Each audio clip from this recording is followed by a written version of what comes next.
Morning America recently reported on a new twist on the Modern Family that involves not one, oh no, not two, but three parents. Listen up, you guys. I want to get this right. Guys, it is not having a step parent. The third person is a legal, full-blown parent. A couple recently had the opportunity to share their household experience, and it's pretty interesting. Basically, the husband and wife have their daughter, and they invited another man who wanted to be a father. He actually also considers himself asexual, you guys. So this is not like a menage situation at all. This is two biological parents that now have added a third legal parent to the situation. And he has no biological ties to the daughter, but she calls him Dada. This is them as a family. The three co-parents actually bought a house together. They split the chores, and he has even officially adopted her. So, ladies, what do you think about three-parent structure? Garcelle, I'm sure that you totally are like, you've raised twins. Oh, yeah. That's a heavy-duty job. Great Would you have idea. wanted a third parent? No. I mean, I believe They say it takes a village. I believe it takes a village, but damn, no, this is so crazy to me. And I almost want to say it's a white people thing, but I don't even know. I think what's I'm crazy putting the question out there because I'm with you, Garcelle. I think this is absolutely insane. That's my opinion, but I'm trying to play devil's advocate and make it make sense in my mind. Help me make it make sense. Well, the thing that doesn't make sense, I understand if there's a step parent, if somebody married somebody else, but the couple is still intact. Okay. They're just bringing a third person in. As a parent, sometimes my kids try to get me to agree to something, and if I don't agree to something, they might go to their dad. So now they would have another person to go to? I think it's confusing. It might be confusing to the kids. Obviously, it's a conversation that you may want to have with a psychiatrist or psychologist to see if this is okay, because I would think the kids would be confused, whether it's a man that's been added to the group or a woman that's been added. I think there's a whole bunch of layers that we have to unpack for this. So he found a couple that said it's okay. It's no sex involved. It's like, what do you call it? Polyamorous? What is that, Jeannie? Polyamorous. Polyamorous. But it's no sex. It's no sex. And this is legal. What I'm trying to tell you guys is that this is a non-traditional family structure. He has adopted the baby. And it's legal in Maine, Washington, California, Rhode Island, and Vermont, where you can adopt the baby and it'll be your child too. And then the parents still can be like the legal guardian and make decisions too. So this is just a non-traditional family unit. You know, and he's dead. I honestly feel like I got gypped. Where was my third parent when I was at my mom for 10 years and my dad was too busy working? Why didn't I get a third person? And do you know how I'm gonna tell you why. I'm gonna tell you why. I'm gonna tell you why, Nintendo game controller. Like, who was not kicking down? I didn't know I have access to because your parents got divorced, just like 60% of the country. So guys, 60% of marriages in our country end in divorce.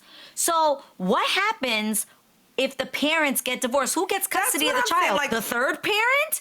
What if they wake up one day and they decide, I don't want this man in my house anymore? And let me just say, what's interesting about this particular couple that we're talking about is that they have joint accounts. They bought a house together. They, have family gathering meetings together, which I understand, but it just seems confusing for the child. And I think, why don't you just adopt someone on your own? Why do you need to be part of another family? And I believe families come in all different ways. Because he doesn't want to do it full time. He wants to be part time. But I will say this, to Garcelle's point, I think the number one red flag in all of this is to be confusing to the kids.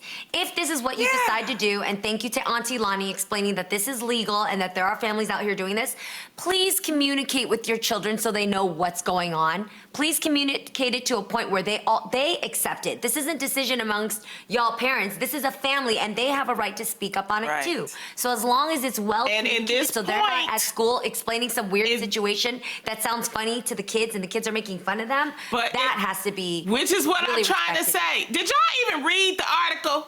Did y'all read the article? Yes. Because in the article, Yes. it explained that the baby has been explained to, and the baby is I know, okay but we didn't with talk it. about that She here. was So I know. But I'm most just of them talking are here talking though, about for kids other get family divorced. You situations. know what? What y'all not? I am meditating. I am taking meditation because of you heifers. I will say this once. Wait a minute, can I just say something? I don't think we all read it, but what I'm saying is all the kids that are in this kind of family dynamic have to be talked to. Not just, I That's what I understand mean. this kid, but I'm saying Yeah. in other families. I remember Well, once, can I just say this quick story? My kids were like God. maybe 3 or 4, and one of them came up to me and goes, "Mommy, Jake has 2 mommies." And I'm thinking in my head, okay, how am I going to address this? How am I going to say it? And by the time I was ready to say something, they had already run away. And I was like, families come in all different ways. And he was already gone, And I get there's all kinds of families, but this just seems Sometimes like you're women adding love a other lot women. to it. I especially want to tell Garcelle this, and even for myself on my baby planning journey, it gets complicated even with people who you are madly in love with and who you committed to and who you took vows in front of. If that gets difficult, if this guy just does something I don't like, or I'm just over him, this seems like it could be a volatile situation, or that I'd be like, nah, this is Yeah. my baby. I carried this baby. Okay, You don't have okay. rights to my kid. Can I just say one more thing? No, but what if the that's- parents don't believe in spanking and this person believes in spanking? They've Then obviously what? talked This about is all these why things. they have family meetings. They have family meetings every week. They're going to a therapist. The baby, Girl, what I was trying Lonnie, to tell I y'all, love the that you think baby. the average family in is this- family If meetings. it's That's only complicated happened with on people Family who are Ties and the Cosby Show when it's biologically written in attached to script. these children. Average families do not have family meetings. They should, but And they don't. Lonnie, if it's complicated with people who are biologically connected to children, imagine how these people feel when this ain't their biological kid. I know my friends that have baby daddies that don't even want to let their kids see somebody that is biologically attached to this kid. Imagine this random person. It's complicated with biological ties. This is even more America. complicated. It's a non-traditional Lonnie, make it make family, and sense. the baby I just want my third daddy understands to call me because- right now because he's got 41 Oh my birthdays to God. catch up with. So hit me up, sir. Okay, Please. let Lonnie talk. Let Lonnie talk. Let Lonnie talk. I forgot my damn Poor point. Lonnie, go. Go. It's like- Fix your braid. It's a non-traditional family, but if you teach children, and what this couple did was taught the baby early on that is their dada. When they was reading a story, the only point I'm making is that this is about the how smart children are. When they were reading a story and it was a mother and a daddy, the little girl said, "But where's the dada?" And the mother said, "Oh, this is just a mommy and a daddy, that they don't have a dada." And the little girl, who's 3 years old, said, "That's unfortunate." That was my whole point. It just depends My on whole how point you is talk to children children. can learn I'm sorry. anyway. I'm sorry. It's not. That's I don't sorry. think the So children now is we're that gonna have to sitting look here at at mommy 40 and daddy grasp the and dada. concept. I'm done. That's why I'm I'm gonna sitting take here a at break. 41 years old wondering, I where's can't. my dada?